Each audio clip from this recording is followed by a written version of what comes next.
Oui, bonjour, bonsoir à la communauté de coups critiques. C'est encore moi, Pépé. Et aujourd'hui, on se retrouve pour un tout nouveau montée de niveau, alors que j'ai la chance, le plaisir, dirais-je, on dirait l'incroyable privilège de, hey, je sais, j'ai ça moi aussi, j'ai ça me faire lancer des fleurs comme ça, d'échanger avec l'auteur, illustrateur, game designer et directeur de projet Enzo Cavalier. Bonjour Enzo, ça va bien? Ouais, ça va très très bien. Et toi, Pépé, comment vas-tu? Ça, ça va numéro un. Merci beaucoup de me poser la question. On me la pose pas assez souvent, je trouve. C'est vrai. C'est pas vrai, c'est vraiment pas vrai. Donc, oui, un tout nouveau montée de niveau. Je suis vraiment content de pouvoir échanger avec toi, Enzo, grand formé en la géographie, formé dans la géomorphologie, mais aussi également un grand amateur de plein air et tout ce que ça implique. Et justement, auteur de jeux de rôle, parce que c'est surtout là-dessus qu'on va parler aujourd'hui. Avant de pouvoir plonger dans ce montée de niveau, petit rappel pour les gens qui nous écoutent, ce qu'est un montée de niveau, eh bien, c'est une entrevue avec des questions qui sont pigées au hasard. Je pose tout simplement à mon invité des questions qui peuvent être orientées pour l'invité précisément ou qui sont un peu plus, disons, neutres, des questions génériques qui pourraient être posées à n'importe qui. Mais avant de vraiment débuter le tout, Enzo, est-ce que tu voudrais peut-être faire un petit complément d'enquête sur qui es-tu, que fais-tu, qu'est-ce qu'on peut savoir sur Monsieur Enzo Cavalier? Qu'est-ce qu'on peut savoir sur moi? Bah, j'habite en France, j'ai 30 ans. J'aime bien dire ça parce que des fois ça recontextualise un peu sur le Hmm. parcours des gens, de savoir leur âge, même si on peut être arrivé là à peu près à n'importe quel âge, mais voilà. Donc j'ai 30 ans, je suis papa de deux enfants, j'habite plutôt dans une région rurale de France. Et ça fait 4 ans que je suis dans le milieu du jeu de rôle, puisque en 2022, fin 2022, je sors mon premier jeu de rôle en financement participatif. Et depuis, eh ben, voilà, je développe, j'illustre, comme tu l'as dit, des jeux au sein des éditions dérivantes, qui est ma petite structure éditoriale. Voilà. C'est un très, très beau complément. Merci beaucoup. Oui, ton premier jeu en financement participatif qui était Polescar, le jeu d'expédition que tu Mm. avais sorti après un bon 6 ans de développement, si je me trompe pas. J'ai fait mes Ouais, recherches avant qu'on débute la rencontre, je suis allé me chercher mes informations. je vois ça. Donc, oui. Donc, oui, fait que je suis vraiment content de pouvoir échanger avec toi, en fait, pour ce monter de niveau, parce que, ben, pour les gens qui nous écoutent, on s'était déjà parlé auparavant, on avait déjà échangé, déjà à moult occasions dans différentes situations, mais là, cette fois-ci, c'est moi qui viens te poser des questions, qui viens te lancer la balle sur différents sujets qui touchent, bien entendu, le merveilleux monde du jeu de rôle, mais aussi également ta perception, ta vision des choses et tout ce que ça peut impliquer. Donc, est-ce que tu es prêt, Enzo? Plus que jamais. Vas-y. Parfait. Parfait. Auparavant, j'avais une petite pochette dans laquelle je tenais des petits papiers sur lesquels j'avais écrit les dites questions, sauf qu'aujourd'hui, pour une question on va dire, d'environnement et de ne pas gaspiller inutilement des petits bouts de papier, je suis 100% numérique. Donc, j'ai maintenant une espèce de générateur au hasard dans lequel mes questions sont entrées et qui sortent comme ça, sans vraiment que je décide lesquelles. Donc, on J'ai vraiment, commence. j'ai vraiment Oui. l'impression d'être à l'entrée d'un donjon OSR, tu sais, où je Oui, sais que ben, tous les monstres vont être générés il sur y a, table aléatoire. il y a un petit quelque chose là-dedans, je te dirais, un petit plaisir qui vient de là aussi également. Effectivement, c'est très Je bien te exprimé. connais, je te connais. Oui, Vas-y. c'est ça. On évoque une première question plutôt. On débute ainsi. Ok, ben écoute, question un peu plus générique et c'est drôle parce qu'on en a parlé très brièvement avant le début de l'entrevue. Je serais curieux de connaître un peu un ou quelques coups de cœur des très récentes années. C'est vraiment les quelques années qui viennent de passer là. Est-ce que tu aurais des Oh. choses que tu pourrais nous partager qui ont vraiment été pour toi des révélations ludiques, rôlistes? Ouais, et ben, écoute, moi, je découvre le jeu de rôle en 2012, et tu vois, donc je suis pas un très très vieux rôliste. Les quelques dernières années, mes gros coups de cœur. En partant du plus récent peut-être, allez, partons de là. En ce moment, je me plonge dans la lecture de Legend in the Mist. On en Mhm. parlait vraiment juste avant la vidéo, donc Ah oui, voilà. oui. Je fais semblant d'être surpris. Euh, Oui, ok. voilà, donc Legend in the Mist chez Son of Rock Studios, ceux qui ont fait City of Mist, Tokyo Mhm. Otherscape, etc. Là, c'est leur nouveau qui sort là en ce moment. Il y a que les PDF pour l'instant, mais je le trouve, je me suis plongé dans la lecture et je le trouve vraiment très très riche parce que d'une c'est de la rustic fantasy, donc c'est de la fantasy très d'une part rurale et d'autre part tu joues vraiment des gens normaux. Il y a un côté très Mononoke, très les contes Grimm, tu vois les contes de Grimm, le folklore rural aussi, c'est-à-dire des gens de tous les jours, qui peut-être sont promis à une glorieuse destinée mais ne le savent pas et qui vont être confrontés à des éléments fantastiques. Et du coup, je trouve que ce parti pris, il est très poétique. Donc ça, pour l'univers, ça m'a beaucoup plu. Et pour le côté système, je trouve que Amit Mush, qui est le game designer de Legend Dynamist, a mis 3 jeux à trouver le bon compromis de ce qu'il voulait faire entre du PBTA, du Fate, un peu. Et là, je trouve qu'avec Legend in the Mist, il arrive à un système bien à lui, bien, voilà, il y a tout un écosystème de jeux avec des règles qui se répondent bien, ce qui, selon moi, n'était pas le cas avec City of Mist, où il avait voulu trop en mettre. Et là, Mhm. il arrive à quelque chose de bien équilibré, qui est intéressant à jouer, qui est très narratif, qui vient vraiment prendre le contre-pied de tous les, les TTRPG à la Daggerheart, Donjons et Dragons, etc. Il vient proposer vraiment quelque chose de différent. Donc ça, je trouve ça vraiment cool. Donc ça, c'est ma grosse découverte du moment. En termes d'univers, très récemment... Ouais, pardon. Est-ce Vas-y. que tu me permets une sous-question? Ouais. Parce que j'en ai toujours comme 1000 et je vais en profiter pendant qu'on est encore sur le sujet, là. Quand tu dis mélange de Fate et de PBTA, c'est parce que il y a un mix, parce que j'en ai beaucoup entendu parler, mais je l'ai pas du tout lu. J'ai pas du tout jeté un coup d'œil. J'avais vu la campagne de financement passer. J'avais vu les belles illustrations que ça impliquait et tout, et tout, et tout. Tu dis mélange de Fate et de PBTA, c'est-à-dire un mélange, il y a comme le concept des moves en quelque sorte, des playbooks aussi, mais il y a aussi le terme, l'utilisation, si on veut, des mots-clés qui permettent d'accomplir certaines choses. Alors voilà, on est plus là-dedans. Les playbooks Amit Mush, déjà dans City of Mist et dans Tokyo Shape, il les avait complètement éclatés puisque tu choisis pas un playbook, mais tu choisis des thèmes. Les thèmes, OK. tu réponds à des questions. Les questions te donnent des tags, des mots-clés que tu vas pouvoir utiliser. Et là où c'est du PBTA, c'est que quand tu fais une action, tu lances 2d6 plus Power. Power, c'est la somme de tes traits, de tes tags.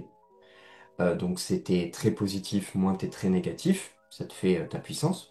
Donc c'est 2d6 plus puissance et il faut faire 6 moins, 7 9 10 plus. D'accord, on est sur l'échelle de difficulté des PBTA classiques.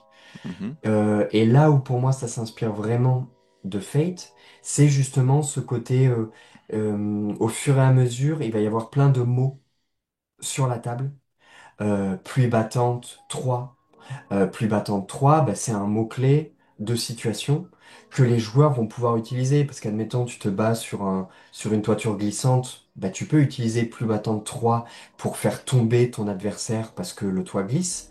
Mais pluie battante 3, le meneur de jeu peut aussi l'utiliser en disant, tu cherches quelqu'un dans la rue, mais il n'y a personne. Parce qu'il y a pluie battante 3, les gens ils sont pas dans la rue. Et s'ils sont dans la rue, ils te tapent de l'épaule pour vite rentrer chez eux, t'y vois rien, du coup les ennemis tu les vois pas, etc. Et donc ces mots-clés-là, qui vont générer l'environnement, on va tous pouvoir jouer avec autour de la table, les faire augmenter, les faire baisser, les utiliser comme des avantages, comme des inconvénients. Et ça c'est très Fate dans l'âme. OK. Tu me permets une dernière sous-question? Ça me dérange pas. C'est à monter de niveau, vas-y. Ah ouais. Qu'est-ce que tu veux dire par 3? Pourquoi pluie battante 3? À quoi sert le 3 dans le Eh contexte? ben, le 3 c'est... alors, j'ai pas tous les mots, mais le 3 en gros, c'est l'indicateur de puissance du mot. Mhm, Puisque, en fait, tu as ce qu'on appelle les tags. Les tags, mhm, c'est ton personnage, il va avoir des tags, je sais pas moi, le protecteur du village, le fils du forgeron, apprenti herboriste, voilà, c'est des choses qui vont t'incarner, tu vois. Une Mhm. épée affûtée, une vieille mule têtue, tu vois. À toi de voir ce que tu peux en faire de cette vieille mule têtue. Donc c'est des mots-clés qui n'ont pas de valeur. C'est en les additionnant que ça va définir ta puissance dans l'action. Mais à côté de ça, tu vas avoir ce qu'ils appellent les statuts, qui sont des mots-clés aussi, qui eux vont avoir une valeur. Et donc cette valeur, elle va s'incrémenter en fonction de la fiction. Tu vas pouvoir être égratigné 1 si tu as pris un mauvais coup. Et plus tard, quand tu vas prendre un coup de dague, égratigné 1 va passer à blessé 2, puis blessé peut-être 3, puis après agonisant 5 et mort 6.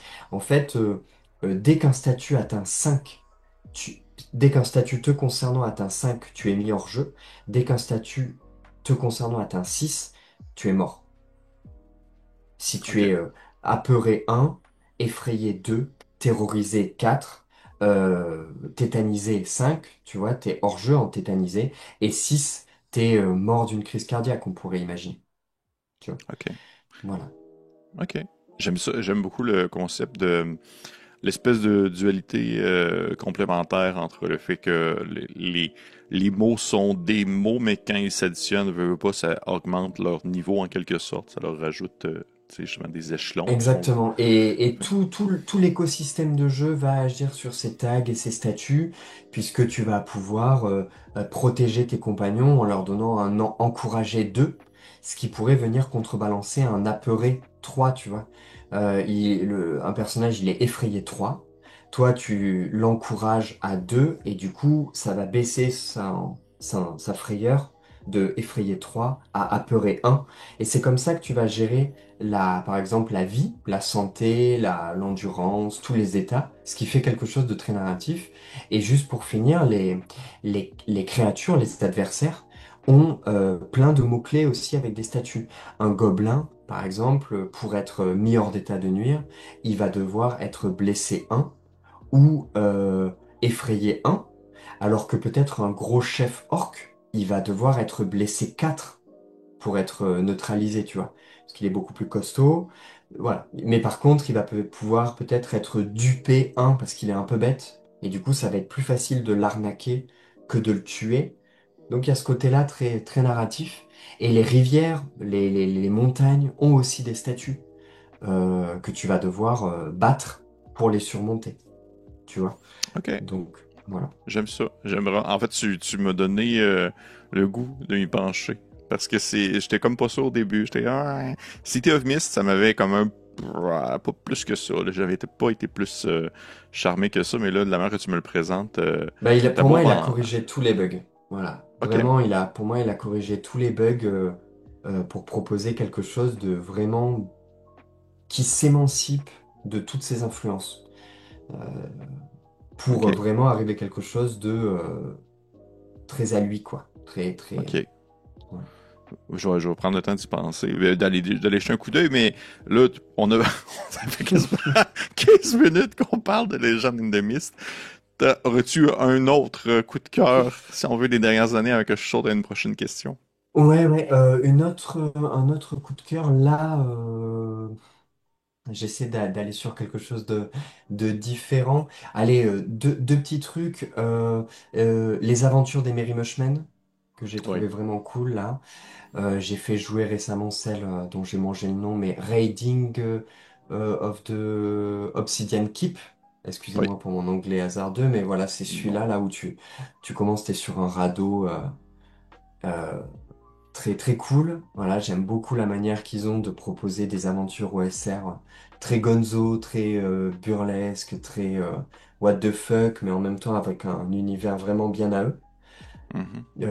Celui-là, il m'a vraiment fait penser à Monkey Island, vieux jeu vidéo des années 90 Ah mon Dieu Seigneur, oui, en, oui, oui. en point and click. Voilà, il y a vraiment cette ambiance-là. Donc voilà, ça très cool. Et très récemment aussi que je vais lancer avec mes copains pour le plaisir, c'est la nouvelle mouture de Coriolis de Grid Dark, Oui. qui je trouve, l'appareil vient reprendre un peu le trope de Coriolis V1, mais avec un univers qui me parle beaucoup plus. Très expédition, très... très, très crunchy, très rusty. Mhm. Voilà. Pour moi, OK. voilà, ça, c'est une super découverte en termes d'univers. Une petite question pour toi, sous-question par rapport à ton dernier commentaire en lien avec Coriolis. Je l'ai reçu aussi également et dans ma lecture et tout ça. Et on prend conscience que c'est comme la troisième mouture du système de jeu, en fait, de Year Zero Engine, dans le sens qu'il y avait eu celui avec, tu sais, qui a été Mutant Year Zero, Coriolis, Forbidden Lands, le système de pool de D6 avec les compétences. T'as la version avec Blade Runner où est-ce que c'est pas de pool de D6, mais c'est plutôt des échelons de D qui augmentent. Et Mhm. finalement, t'as celle de Coriolis qui vient de sortir où est-ce qu'il n'y a plus de compétences, en fait. Il n'y en a plus. C'est Euh, des talents, en fait, que tu ouais. accumules. C'est pas des compétences préécrites. T'as pas une liste préconstruite qui sont, exemple, infiltration ou des choses comme ça. C'est Mhm. des classiques qu'on voit dans. Est-ce que tu trouves que cette troisième version, en quelque sorte, est la plus intéressante dans, on dit, son utilisation du Year Zero Engine? Ouais, bah, pour moi, ça vient vraiment embrasser une mode actuellement. Pour moi, on s'approche doucement de la fin des compétences dans le jeu de rôle. Il y a de moins en moins de jeux qui font ça. La plupart du temps, tu n'as que des caracs. Et en fait, ça marche très très bien parce que la carac, c'est dans des grands domaines d'action et ça suffit. Donc pour moi, c'est très vieille école, le côté plein plein de carac qui vient, je trouve, rigidifier la fiction. Et pour le coup, le premier Year Zero Engine avec même Tale from the Loop, etc., t'avais 12 compétences et en fait, Mhm, tu savais que au bout d'un moment, tu tournais en rond. En fait, sur le temps long, bah, tu fais toujours les mêmes actions. Donc, au final, ça rigidifie la narration. Là, je viens de te parler de Legend Dynamist où il y a même pas de stats, il y a même pas de caractéristiques, il n'y a que des mots-clés. mhm, Donc, je trouve que la nouvelle version du Zero Engine embrasse vraiment ça, avec des personnages qui sont beaucoup plus teintés dans leurs mots-clés. Parce que tu n'as pas, je sais pas, tu n'as pas soudure comme tous les autres. Tu as ferrailleur des monts ocre des terres d'Orion, tu vois. Et du coup, ça te raconte une histoire. Quelque part, ça veut dire la même chose. Tu vas l'utiliser dans les mêmes situations, mais ça te raconte déjà plus une histoire sur ton personnage. Donc ouais, je trouve que là, ils arrivent avec une maturité du Zero Engine qui est très intéressante, qui marche très bien, peut-être trop bien, dans le sens où là, pour avoir lu les règles de Coriolis, où les règles de jeu principales, c'est des règles de plongée. Haha, peut-être ouais. on en Mhm. parlera un petit peu plus tard, mais et je trouve que c'est très crunchy. Je sais OK. pas si tu les as lus, les règles de plongée, mais on est vraiment Ben, sur du dungeon crawl ouais. assez jeu vidéoesque, Oui, très rigide. dur, très attrition de ressources, beaucoup Ouais. de jet de dés. Et ça, pour moi, c'est très Forbidden Lands, c'est très Mutant Year Zero. On se dépasse d'une case, on tire sur une table aléatoire, il se passe un truc, ça érode les personnages, ça les fatigue, ça leur use de leurs ressources, et puis on avance comme ça. Ouais. Du, peut-être un peu moins narratif que d'autres jeux du Zero Engine à la récemment Walking Dead ou Alien, qui était, je trouvais, un Mhm. peu plus cinématographique, quoi. Ouais. Ben, pour répondre à ta question, oui, oui, j'ai jeté un coup d'œil un peu, mais justement, j'ai pas trop lu dessus parce que je suis quelqu'un qui est très, je suis très éponge en fond, parce que si je lis beaucoup sur quelque chose, ça va comme m'inspirer, même si je le veux pas. Donc, Hmm. je veux pas trop lire dessus pour des raisons que tu le sais très bien, qu'on va peut-être en reparler plus tard. Donc, oui, je connais ça. On peut y aller avec une prochaine question, si tu veux. Parce que Let's go. on peut pas juste parler d'une heure de nos coups de cœur. Là. Ce serait pas vraiment un vrai montée de niveau. On y va avec une prochaine question. Oui, prendre une gorgée d'eau, c'est important. C'est C'est important de parti. s'hydrater. C'est important de s'hydrater. D'ailleurs, il a fait très chaud quand je suis venu en France cet été. C'était absolument, Ouais, il a fait très chaud c'était cet été. particulier. Donc, prochaine question. T'as commencé, tu l'as fait mention tout à l'heure, t'as commencé en 2012. Euh, Est-ce que, c'est une première, qu'on va dire une prémisse de question, juste une espèce d'introduction, une question en introduction. Est-ce que en 2012, le jeu qui t'a initié, c'était le classique Donjon Dragon. Je n'ai jamais joué de ma vie à Donjons et Dragons. Ok, c'était quoi? C'était Oltré du Grumpf. En fait, Oh! Ok, continue. en 2012, je fais du théâtre d'impro à Montpellier pendant mes études. Et j'ai des copains qui font du jeu de rôle en parallèle. Des copains Mhm. donc de la troupe d'impro. Et puis qui me disent Enzo, demain, on finit notre campagne. Ça fait 3 ans qu'on joue. C'est le gros final. Est-ce que tu as envie de venir? Je dis ouais, bah vas-y, je crée un perso dans la nuit avec un copain et puis le lendemain je me pointe dans la cité universitaire. C'est ma plus grosse partie de ma vie en tant que rôliste à l'heure actuelle. On a joué pendant 14 heures d'affilée. Et ça a été un espèce de dépucelage assez immersif, enfin hyper, je m'en souviendrai toute ma vie, je crois. Et on jouait à Oltré du Grumpf, on a joué encore 3 ans derrière parce que c'était tellement bien qu'on s'est pas arrêté là. Et du coup, Oltré, bien plus tard, j'ai découvert qui était le Grumpf. Bien plus tard, j'ai découvert que ce que je venais de jouer, c'était de l'OSR. Sans doute pour moi l'un des meilleurs jeux OSR, parce que il a plein de défauts, mais il a tellement de qualités que ça les efface complètement. Et voilà, mais c'était trop cool. Et il y a plein de mécaniques de Oltré que j'utilise toujours. Moi, dans mes campagnes perso, je sais pas si t'as déjà lu ou joué à Oltré. C'est un de mes jeux préférés. Ok. Je pense que c'est le premier justement jeu OSR que j'ai joué sans savoir que c'était de l'OSR. C'est Ok. ça. Mais comme toi, exactement. Puis c'est dans ces années-là aussi. Ça doit être 2012-ish. Ça m'avait coûté tellement cher de faire venir ça de France, là. À une époque où est-ce que c'était encore moins facile d'avoir des livres comme ça. Mais J'imagine. ça m'a marqué toute ma vie. Je te dirais que ça m'a vraiment marqué comme jeu. Énormément. Donc, fait que oui, je comprends très bien ce que tu veux dire. Puis oui, le jeu a mille et un défauts, mais justement, ses qualités en font quelque chose qui ne se, on dirait qui est inégalable dans plein de domaines, dans plein de sous-manières de jouer, des plein de petites mécaniques qui sont super intéressantes. Mais là, on va pas retomber dans nos coups de cœur, c'est pas ça l'objectif. Mon objectif, c'était plutôt l'espèce de question centrale à cette pré-question-là concernant ta première expérience de jeu.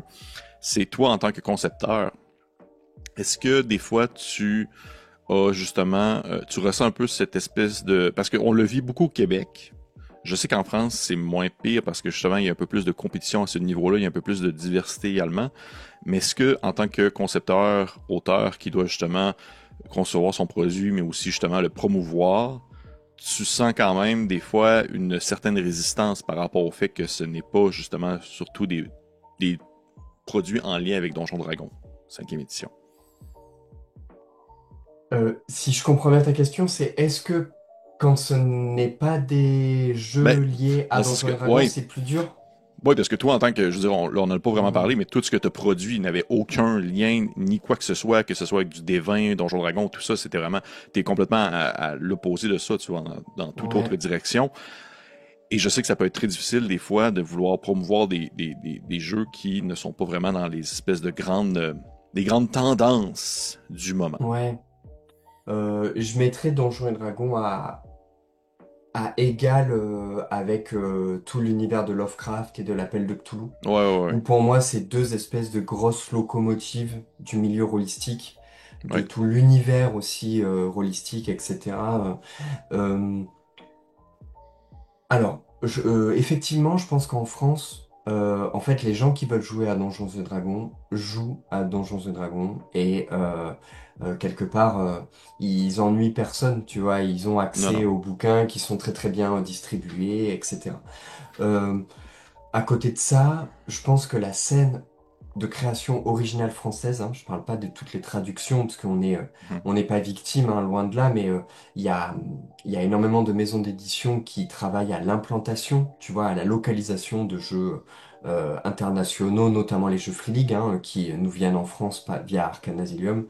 Donc voilà, on a tous les jeux internationaux qui viennent euh, s'implanter sur la scène française et qui prennent de la place, parce que c'est des triple A, si on peut utiliser le jargon du jeu vidéo. Je trouve quand même que la scène de création originale française, elle est vraiment complètement ailleurs. Et les gens qui consomment les jeux de création française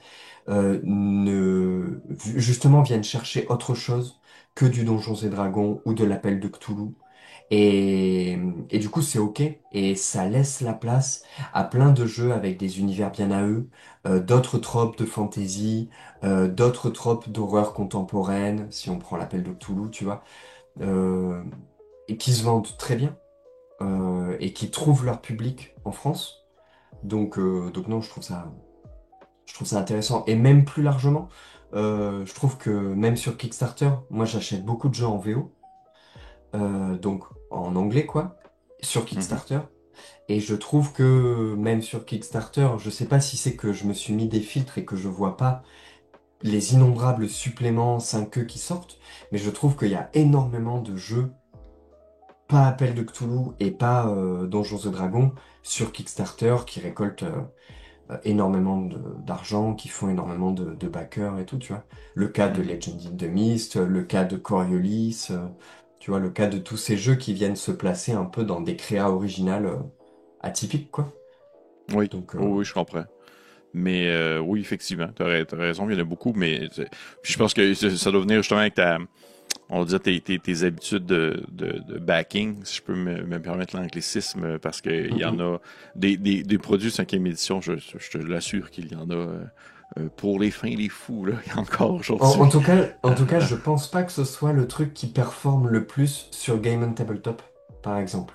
Non, non, effectivement, t'as raison, t'as raison. Mais Gammon Tabletop, si je me trompe pas, ça reste que c'est une plateforme française, je crois, à la base. Ouais, c'est Ouais, français, même s'il y a des Allemands, des Espagnols, des Italiens qui commencent à l'utiliser, mais ça reste très français, un peu européen. oui, Mais tu vois, il y a Arcan Asylum qui a fait quelques suppléments 5e et qui se sent, je vais pas dire casser les dents, mais il y a une réception un peu mitigée, quoi. Les oui, il gens faut que le viennent pas trop produit, chercher. ouais, faut que le produit soit vraiment comme super original, auquel l'approche autant visuelle que on va dire que thématique soit justement à l'extérieur Oui, du médiéval le plus vanille. Là, je pense par exemple à Neverland, là, qui est comme celui qui se voilà. déroule, qui est très cool en Ouais, fait. ouais. C'est vraiment chouette, là. C'est vraiment un super beau produit. Mais Mm. ouais. Mais Et tu ok. vois, par contre, par exemple, pour la nouvelle mouture de Donjons et Dragons, la 2024, elle s'est implantée en France. Je pense qu'elle a été top vente Philibert pendant quelques semaines Ouais. et elle n'est pas passée par un financement participatif. Donc, en fait, moi, je suis un peu à l'écart de ça. Puis moi, en fait, je fais vraiment de la créa française. Je propose des univers qui sont j'essaie de proposer des choses qui n'ont jamais été faites. Donc de fait, je suis un peu hermétique à tout ça, quoi. Mhm. Tu vois, Oui. Oui, ben ouais, je comprends très bien. Puis non, effectivement, ils sont pas passés par une campagne de sous-financement parce que je me trompe pas, c'est rendu que ça demeure que c'est Wizard of the Coast qui s'occupe des traductions dans les autres langues là, en Mm, général. mm. Mais ok, vraiment intéressant. J'aime j'aime ton avis sur la question. Est-ce que tu me permets une autre question, Enzo? Bien sûr. Parfait. On y va ici. D'ailleurs, j'aime beaucoup ton chapeau. Je l'aime beaucoup. Je vais le dire. Là. Je portais beaucoup ça avant. J'aimais bien cela. On y va avec une prochaine question. Euh, OK. On y va vraiment le crunchy du designer que tu es. J'aimerais savoir un peu ton... la question est quand même grosse. Là. Ça se peut qu'on reste là-dessus au moins un bon 50 minutes. Mais, Ah ouais. non, non, mais pas à ce point-là, mais je serais curieux de juste savoir un peu ton le processus créatif. C'est quoi ton cheminement, on va dire, classique ou du moins logique? Est-ce que dans le contexte où on pense par exemple à Voltige, on pense par exemple à Polescar, on pense par exemple à d'autres projets un peu plus exclusifs qu'on peut pas mentionner de vive voix pour l'instant, est-ce que tu as le même processus en termes de début de projet, sur l'inspiration qui te vient, sur l'utilisation, en fait, l'intégration des mécaniques aux 10 projets selon, on va dire, les idées qui te viennent. C'est quoi, en fait, vraiment le cheminement classique de Enzo Cavalier lorsque vient le temps de concevoir un jeu de rôle? Alors, Je- bon, déjà, je pense que c'est ma question préférée de toutes les questions qu'on me pose parce que je trouve que c'est ce qui me fait le plus vibrer en tant que game designer. Bon, je suis content de là. Dans ce que j'aime faire, c'est vraiment ce cheminement-là que j'aime avoir et mettre en place. Je suis content de l'avoir Euh, posé.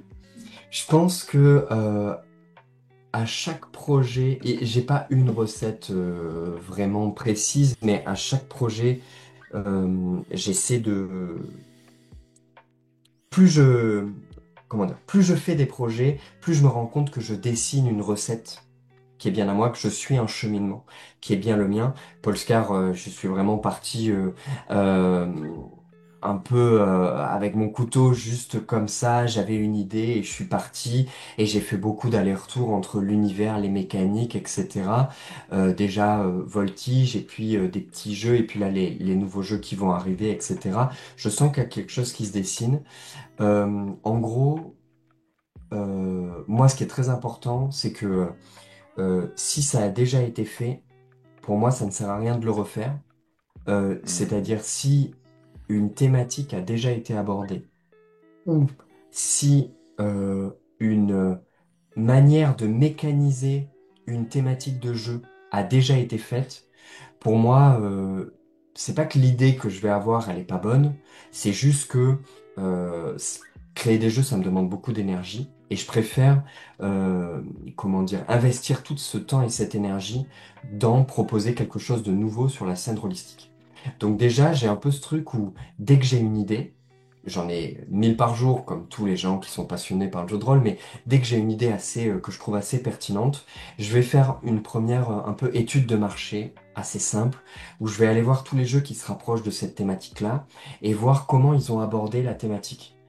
Si c'est une thématique qui a déjà été abordée, comment ils l'ont abordée, quel système ils ont mis dessus, quelle narration ils ont mis derrière, quelle histoire on raconte avec cette thématique-là, etc.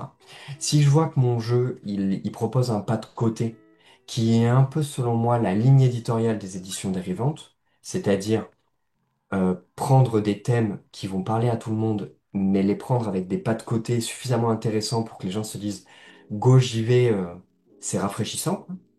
Et ben du coup, je commence à bosser sur le jeu. Et là, je suis à peu près le même cheminement, c'est-à-dire que je pose assez succinctement les grandes lignes de l'univers. Donc, ces lignes d'univers, elles peuvent être, ça va dépendre de la complexité de l'univers. L'univers de Voltige, par exemple, c'est un univers assez simple parce que il n'y a pas vraiment d'univers, c'est plus une boîte à outils.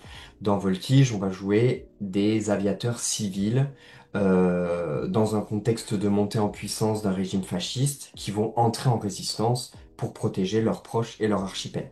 Ça, globalement, c'est l'univers de Voltige. Il tient en quelques phrases. Voilà. Après, je travaille sur des jeux où il y a un univers beaucoup plus dense, beaucoup plus étoffé. Ma première étape, c'est que je rentre pas trop dans le détail. J'essaie de faire une bible en une note d'intention, en une grosse page à 4, où je vais lister un peu les grandes thématiques du jeu.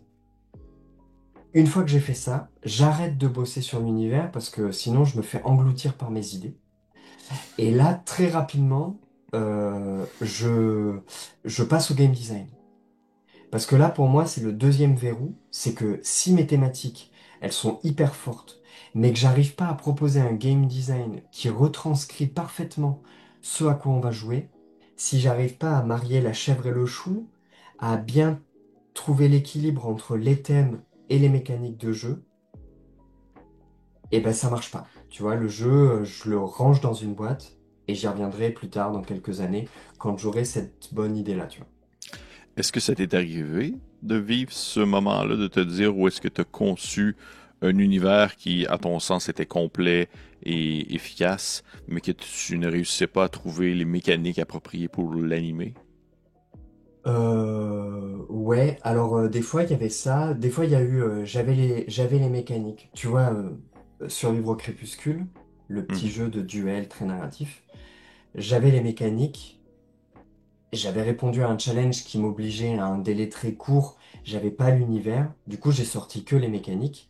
Et j'ai attendu quelques années. Là, je suis encore dans la maturation pour ressortir une V2 à Survivre au Crépuscule avec un vrai univers derrière. Tu vois, par exemple. Là, c'est un cas particulier parce que j'ai répondu à un challenge un peu de sortir un jeu en un mois. Mais il y a un jeu où c'est le cas. J'ai tout un univers. Et j'avais pas des mécaniques très originales pour porter cet univers très original. Et donc, j'ai écrit l'univers, mais j'avais pas envie de sortir un univers très original avec des mécaniques très bateaux. Donc, Mhm. je l'ai rangé en me disant, je vais gagner en compétences de game design, et puis peut-être qu'un jour j'aurai la bonne idée pour mécaniser ce jeu. Et il s'avère qu'il y a quelques mois, j'ai eu la bonne idée. Ça ne veut pas dire que je travaille dessus, parce que pour l'instant, je travaille sur d'autres projets. Mais la bonne idée, elle vient d'un parti pris, pardon. C'est de dire que ce jeu-là, je vais le sortir sans doute en one-to-one. J'arrivais OK. pas à trouver comment mécaniser un groupe dans cet univers. Un univers très à la Dark Souls, si tu veux. Et du coup, Dark Souls, c'est vraiment un game design de jeu vidéo très solitaire. Même dans la Mhm. narration environnementale, etc. Tu vois, c'est très solitaire. Et du coup, je me suis dit, il y a que depuis quelques mois que j'ai eu cette révélation de me dire, propose un jeu en one-to-one. Un MJ, un joueur, une vraie adversité entre les deux. Et, et du coup, voilà, peut-être qu'un jour, ce jeu sortira, sans doute en one-to-one, parce que j'aurais réglé ce problème-là de quelles règles à poser au truc, tu vois. Donc Très voilà, donc intéressant. il y a ce cheminement-là. Là, le jeu sur lequel je travaille récemment, là, sur lequel je travaille en ce moment, il y a vraiment eu ce truc de j'avais des thématiques fortes.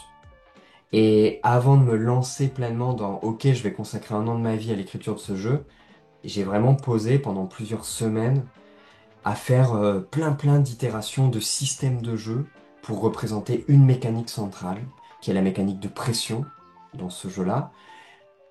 Et tant que j'arrivais pas à trouver une mécanique satisfaisante, pour moi, j'avais pas le feu vert pour me lancer dans ce jeu-là, quoi, tu vois. Mhm. Je comprends. OK. Fait que ça fait partie du cheminement. Et par la suite, une fois que tu as été capable de concevoir ou du moins de mettre sur papier l'idée d'une mécanique qui est conforme à ton thème, ensuite. Et ben ensuite, tu vois, donc chaque jeu est différent. Pour Voltige, j'ai choisi du PBTA parce que je trouvais que le PBTA se mariait très bien avec ce que je voulais raconter, des destins dramatiques, beaucoup de drama sur des personnages, avec des mécaniques un peu torboyaux, tu vois, où t'as des choix moraux très forts, etc.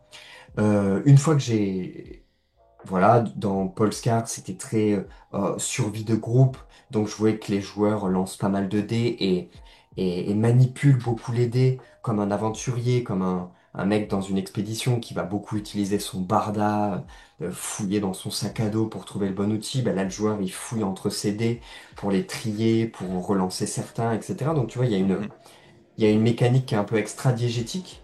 Tu vois, c'est ça que j'aime bien quand la mécanique de jeu retranscrit au joueur ce que le personnage vit. Et une fois que j'ai fait ça, là, je me lance dans l'écriture. Et donc, souvent, parce que c'est ce qui me plaît le plus, je vais faire la création de perso. Je vais d'abord écrire la création de perso parce que pour moi, le meilleur point d'entrée à l'univers, c'est les joueurs, parce que c'est les joueurs qui découvrent l'univers. Donc, qu'est-ce que les joueurs vont jouer? Euh, et j'ai vraiment en tête là le jeu sur lequel je travaille actuellement, mais voilà, souvent il y a une empreinte très forte. Tu vas pas jouer n'importe qui dans cet univers-là. Et du coup, voilà, je pars de la création de perso, et cette création de perso, elle va ramifier qu'est-ce qu'on va jouer, dans quel décor, avec quelle faction, etc. Et du coup, ça va me donner tout mon canevas. Et une fois que j'ai fait ma création de perso, qui est sans doute la version 1 d'une très longue série de versions de création, hein, de personnages, ce que je fais, c'est que avant de passer à la rédaction du livre, je vais faire un plan extrêmement détaillé de mon livre, point par point, avec un système de T1, T2, T3, si tu es familier avec ça. Donc, Oui, en oui, gros, oui, oui. les titres de section, pour que les gens comprennent, les titres de section, les titres de partie et les titres de paragraphe. Et je vais faire mon plan détaillé sur l'ensemble de mon ouvrage pour organiser bien mon ouvrage avant de commencer la rédaction. Ça va être mon chemin de fer, ce qu'on appelle. Mhm. Et puis après, comme ça, je sais qu'il y a tout. même si des fois le T3 il est pas tout à fait détaillé, tu vois, au début je sais pas quels vont être les différents adversaires qui vont constituer le bestiaire, quelles vont être les différentes entrées des conseils aux meneurs de jeu, quels vont être les différentes personnages qui vont constituer les factions, ok? Mhm. Mais j'ai tout mon canevas et du coup comme ça me permet quand j'écris de savoir à quel endroit, plus tard dans le livre, je décris un certain élément, ce qui fait que quand j'écris, je fais déjà des renvois de pages fictifs.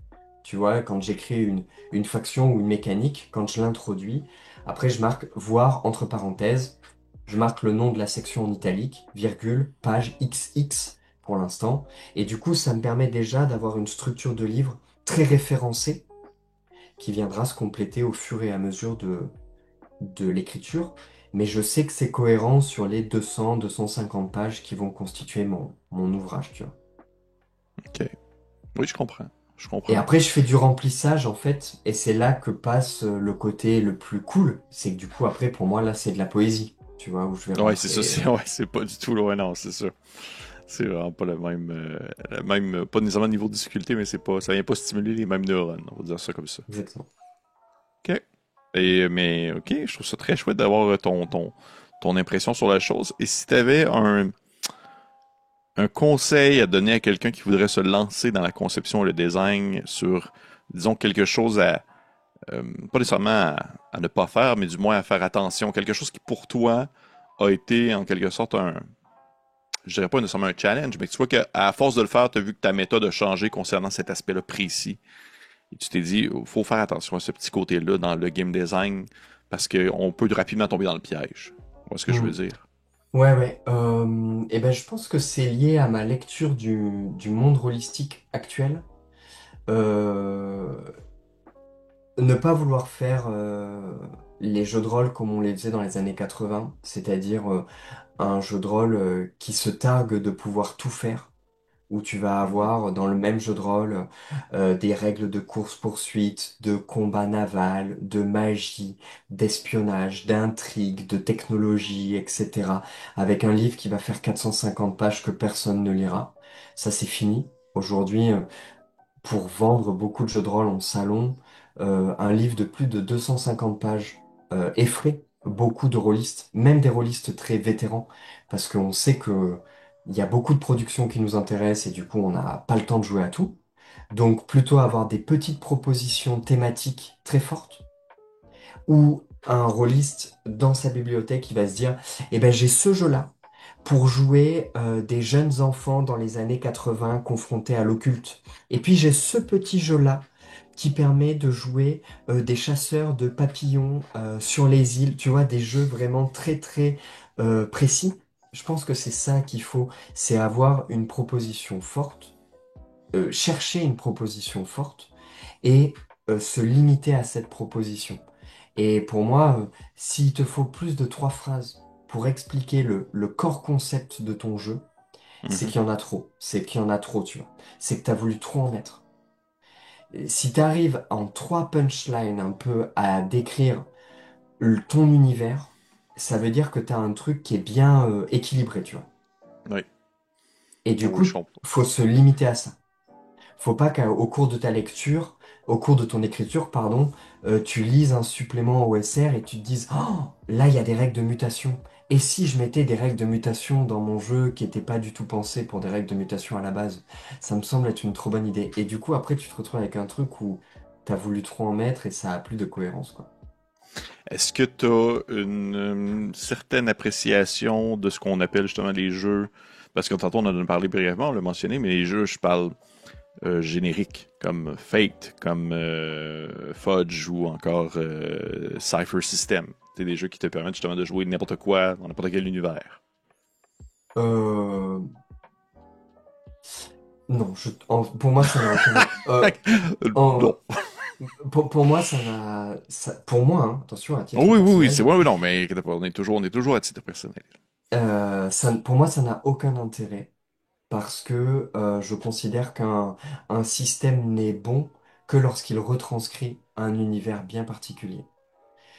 Et après, on peut avoir par exemple le système PBTA. Et le système PBTA, chaque jeu a son approche du système PBTA. Le système PBTA, c'est un système générique, c'est une manière de jouer au jeu de rôle. Et après, tu l'utilises et tu le dévoies, tu vois, tu le fais dérailler pour ta sauce. À peut-être certaines exceptions, je dirais que des jeux comme Kern, des systèmes de jeux comme Kern, comme Shadow Dark, viennent proposer une, euh, ont une proposition tellement épurée que du coup, ça va pas briller par la technicité du système. Le système va briller parce qu'il va se laisser oublier. Et Mhm. dessus, tu vas pouvoir poser un système. Tu vois, on en parlait, les aventures Merry Mushman. Et moi, je les joue avec. La première, je l'ai joué avec Shadow Dark. La deuxième, je l'ai joué avec Kern. J'ai préféré celle que j'ai jouée avec Kern. Je trouve que ça s'y prête mieux dans le ton. Je trouve que Shadow Dark est un petit peu trop brutal par rapport au ton Mhm. donné dans les Merry Mushman, dans les aventures Merry Mushman. Et du coup, c'est parfait parce que c'est des systèmes génériques qui se laissent complètement oublier et qui mettent l'histoire en avant. Et les aventures Merry Mushman, c'est des aventures très fortes. Alors que des systèmes génériques comme le Cypher System, où c'est déjà tout un écosystème de jeu assez lourd, qui est pas Mhm. inintéressant mais qui est lourd, après venir dessus, poser un univers où tu vas pas avoir 100% de cohérence avec les règles et tout, moi ça n'a pas d'intérêt. Intéressant. J'aime ça. J'étais curieux d'avoir ton avis sur la chose parce qu'effectivement, que oui, il y a les univers qui peuvent justement faire adapter des systèmes qui sont de base un peu plus génériques, comme tu l'as mentionné, les PBTA, mais qu'on réussit quand même à, à faire concorder dans un univers parce que justement, il y a tellement de façons de le changer, de l'orienter, mais ça demeure très concret, ça demeure aussi très... ça va respecter l'univers établi, là, si on s'entend. Là. Je parle Ouais. justement de Legend Enomist ou... Voilà. mon Dieu, il y en a plein d'autres, là, mais on dirait que Ouais, en c'est fait, sur le moment... Ouais, ouais, ouais, Legend Dynamics n'a pas d'univers en soi. Si, il en a un, mais tu peux ne pas jouer avec. Mais par contre, le système de jeu a un trope, te propose un trope Mhm. euh, très atypique, très teinté. Et tu vois, Troïka aussi, c'est toi qui m'avais fait découvrir Troïka avec ta vidéo de découverte. Et je trouve que Ça fait longtemps. Ça ça fait fait longtemps. très longtemps, ouais. Ouais. Et le système de jeu de Troïka, ça pourrait être un système de jeu à la Cairn ou à la Shadow Dark très simple. Mais derrière, il est suffisamment simple pour permettre à l'univers complètement barré de Troïka de pouvoir s'épanouir et tout. Mm. Mais vois-tu, ce qui est intéressant, justement, c'est ça, c'est que Troika possède un univers qui, à la base, lui permet d'être n'importe quoi. Parce que c'est ça le concept de l'univers. C'est ça qui est comme un peu beau dans ce jeu-là. C'est qu'il y a un univers, mais l'univers, c'est n'importe quoi. Mais il y a quand même une espèce de chose, en termes de, on dirait en microcosme, il y a comme, exemple, un concept de jeu, mais quand tu recules et que tu recules, il y a l'idée des sphères, que tu peux voyager au travers et tout ça. Fait que non, pour ça, je trouve que je trouve ça vraiment intéressant. Puis je suis absolument d'accord avec toi. Mais là, je vais arrêter de parler parce que le montée de niveau, c'est sur toi. C'est sur toi, Enzo. Fait que, mais merci, merci de nous partager un peu ta façon de concevoir. Je trouve que c'est vraiment, vraiment intéressant. J'étais curieux d'avoir vraiment le petit côté gestion de projet, mais justement pour le mener à bien avec les idées, les mécaniques et tout ce que ça implique. Et si tu me permets, on peut y aller avec une autre question. C'est parti. Est-ce qu'à date t'aimes ça? Ça va bien? Ouais, ouais, parfait, parfait. J'aime bien ce petit exercice de... Ouais, avec grand plaisir. Bon, mais très cool, merveilleux. Fait que prochaine question, on y va. Allez. Euh, hey, moi, tu sais, on reste un peu dans la même, dans le même un peu même secteur d'activité, même secteur de réflexion, dans le contexte où Voltige parlait par exemple abordait justement le côté d'une espèce de résistance contre les fascistes, résistance contre l'ordre établi qui était autoritaire et tout ce que ça pouvait impliquer. Avec, tu sais, on voyait les grandes références à des œuvres comme par exemple Porco Rosso et autres jeux du genre, autres produits du genre. On pense par exemple à justement Paul Scar qui était plus sur l'exploration des zones d'altitude et autres choses comme ça. Je serais curieux de savoir un peu d'où est-ce que tu tires ton inspiration vraiment purement thématique? Est-ce que c'est surtout on va dire, de tes expériences de vie ou c'est aussi beaucoup dans la consommation de cultures différentes? Où est-ce que tu viens tirer ton jus? Wow. Je te pose des grosses questions, hein. Ouais, ouais, c'est des grosses questions et c'est intéressant. Euh, Je pense que c'est marrant. En fait, je recevais une copine hier à la maison enfin plutôt une copine de ma compagne.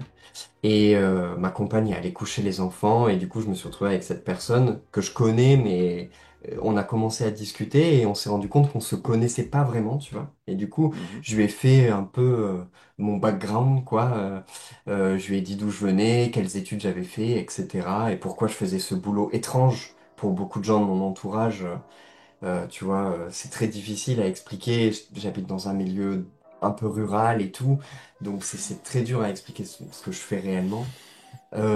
Et du coup, je pense que ce qui me nourrit le plus, ce qui a le plus nourri mon imaginaire, c'est les études de géographie que j'ai faites.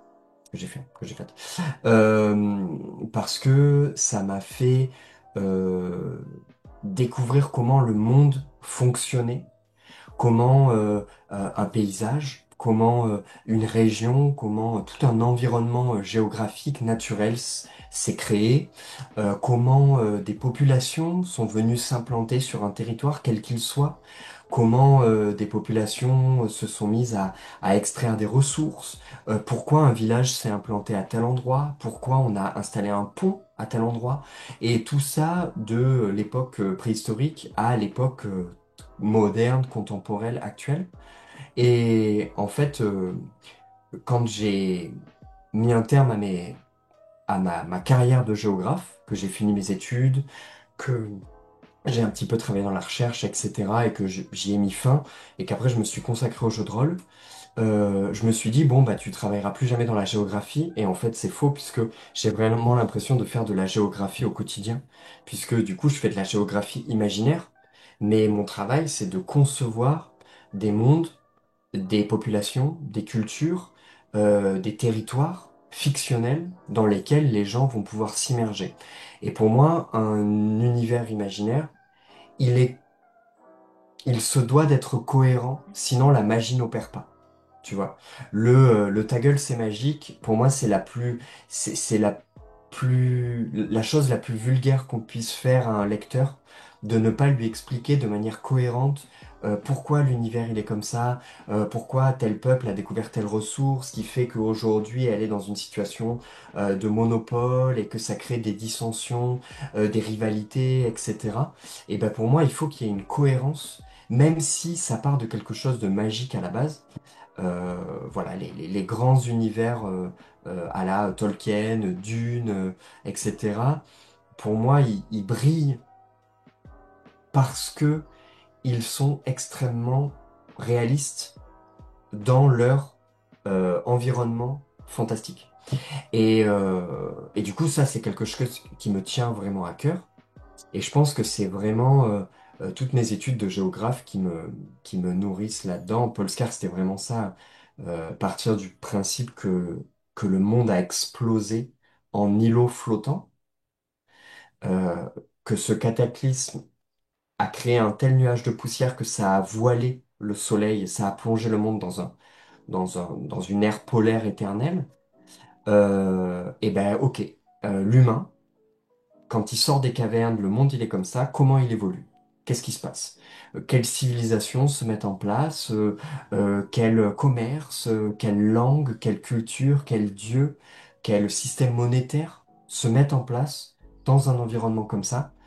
C'est vraiment ça qui nourrit mon imaginaire, tu vois. Ok, cool.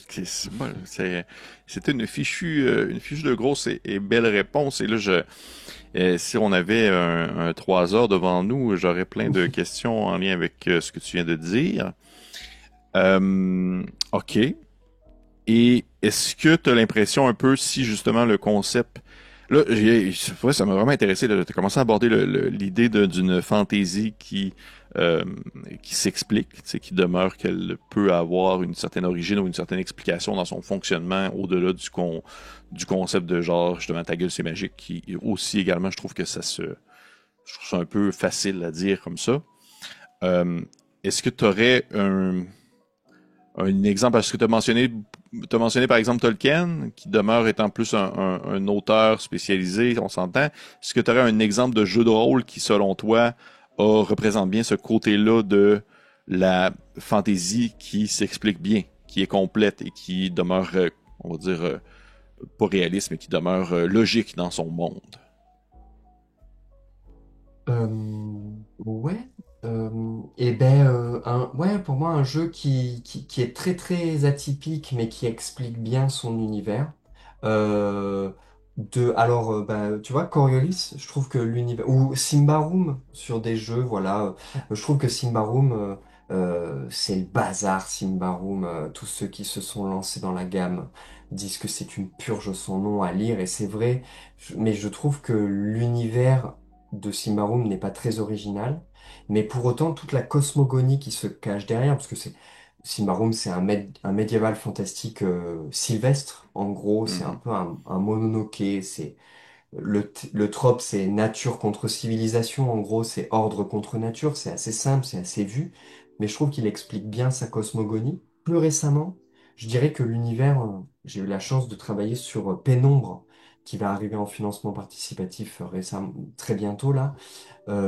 Pénombre, c'est le nouveau jeu, c'est c'est le nouveau jeu dans l'univers des royaumes crépusculaires de Mathieu Gabory, donc de Agon, par exemple, si tu OK. vois. Donc c'est un univers médiéval fantastique, mais très enfin pas victorien, très Renaissance, Mhm. très orienté sur la musique. Voilà, tout le champ lexical du jeu, tout, tout, tout- toute la conception du jeu, de la magie, puisque le monde est profondément magique, tout est lié à la musique. Voilà, et je trouve que c'est très bien fait, c'est très bien expliqué, l'origine de la magie, l'origine des peuples, etc. est très bien faite. Et du coup, ça fait quelque chose de cohérent, ouais, très cohérent, très organique. Tu vois, quand tu le lis, tu te dis, ok, ben, admettons, je serais un citoyen lambda de ce monde-là, et ben, je pourrais me dire que ce que je vois autour de moi, je le comprends. Et OK. pour moi, c'est ça qui est gage de cohérence et de qualité. OK. Mais là, c'est intéressant parce que l'exemple que tu viens de donner, tu dis que ça provient d'un univers qui existait déjà auparavant, donc qui provenait d'un livre, d'un roman. Ouais, d'un auteur de fantasy assez connu en France, Mathieu Gabory, qui a écrit OK. tout un univers, quoi, à travers plein de romans. OK.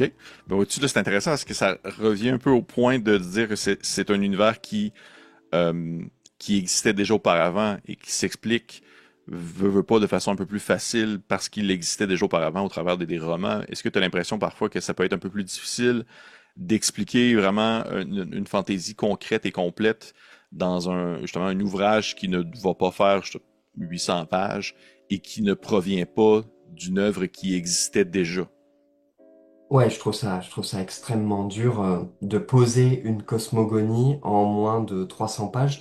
Donc, ce que j'entends dans cosmogonie, c'est vraiment l'origine d'un monde. Tu vois, Mhm. comment le monde s'est créé, comment les peuples sont apparus, comment la magie est apparue, s'il y a de la magie, etc. Pour moi, c'est les dieux, s'il y en a, etc. Pour moi, c'est ça une cosmogonie. Oh Et oui. ben, proposer un livre de jeu de rôle avec une cosmogonie originale qui n'est pas adaptée d'une œuvre de fiction. Et en 300 pages, c'est très dur. Avec, tu vois, avec vraiment une création de perso, un univers, des factions, une cosmogonie, etc. C'est un exercice qui est extrêmement compliqué, quoi. Oui. Mais du coup, Oui, c'est un vraiment. challenge qui est très intéressant. Mais du coup, des fois, il faut un peu resserrer son trope. Il faut se dire, ok, bah, je vais pas proposer un univers depuis sa création.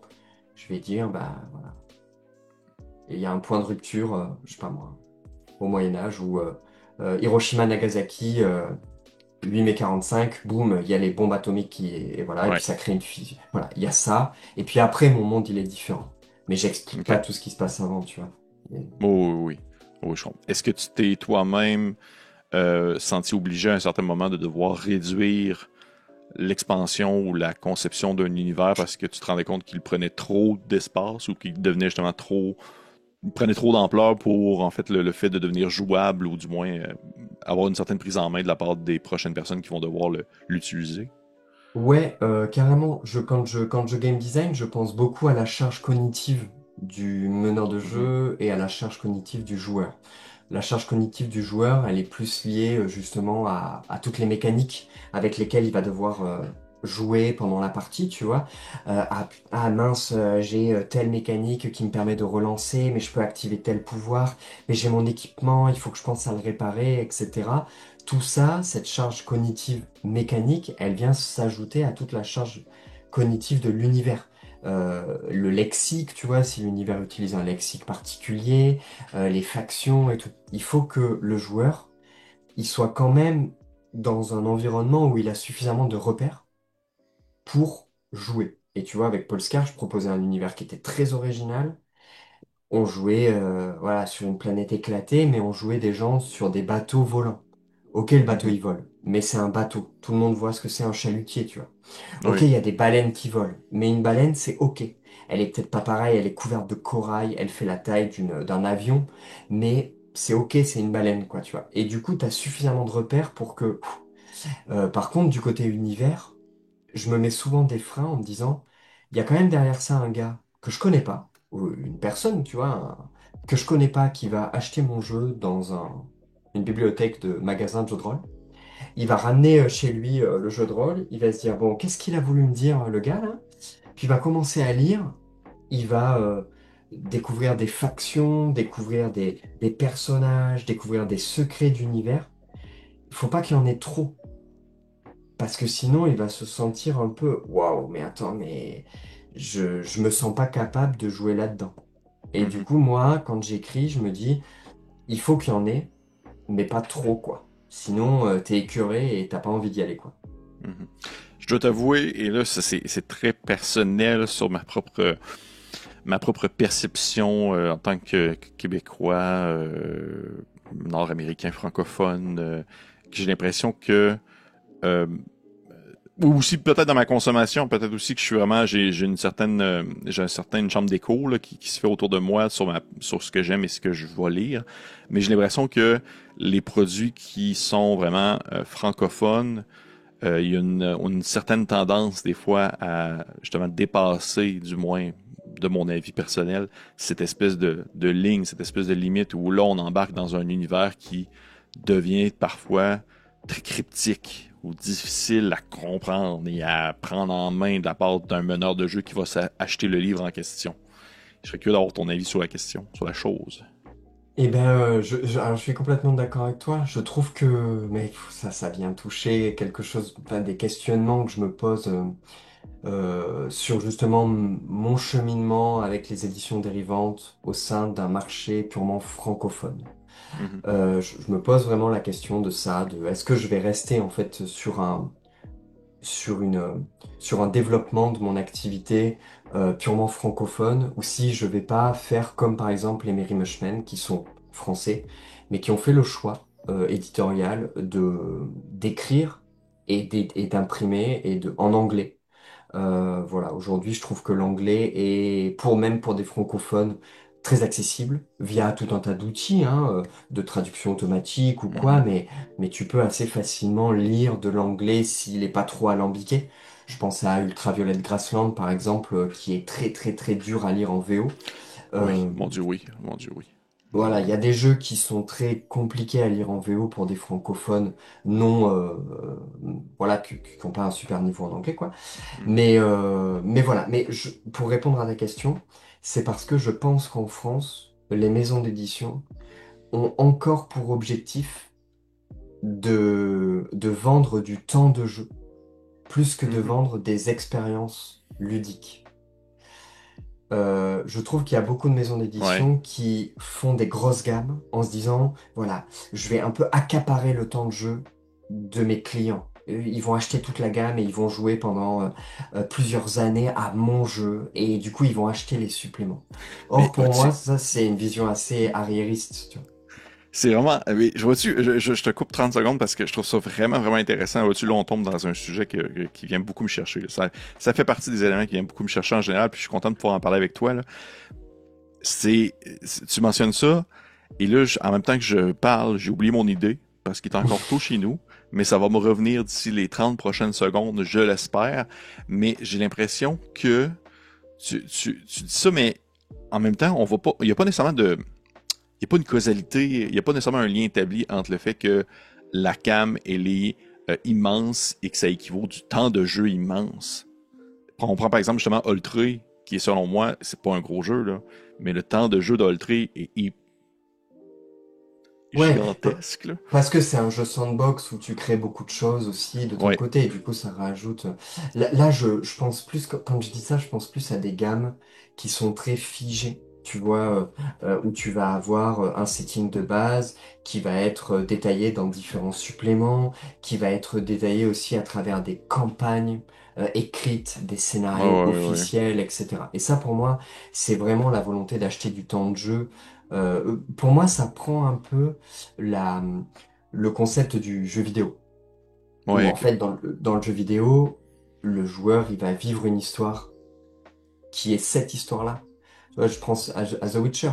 Même si dans The Witcher, à des moments, tu peux faire un peu ce que tu veux, mais globalement, il y a une histoire, et puis tu vas la suivre, et puis il y a des DLC qui vont te raconter un peu plus l'histoire de Geralt de Rive, etc., des suppléments qui vont, enfin, des DLC qui vont t'amener dans différentes régions, découvrir d'autres factions, découvrir d'autres menaces, etc. Mais c'est que du temps de jeu supplémentaire. Et je trouve qu'il y a les grosses gammes du jeu de rôle actuel, elles sont vraiment là-dedans. C'est-à-dire des jeux qui te proposent finalement très peu de créer toi-même et qui te proposent du contenu pré-mâché en très grande quantité que tu vas consommer, tu vois.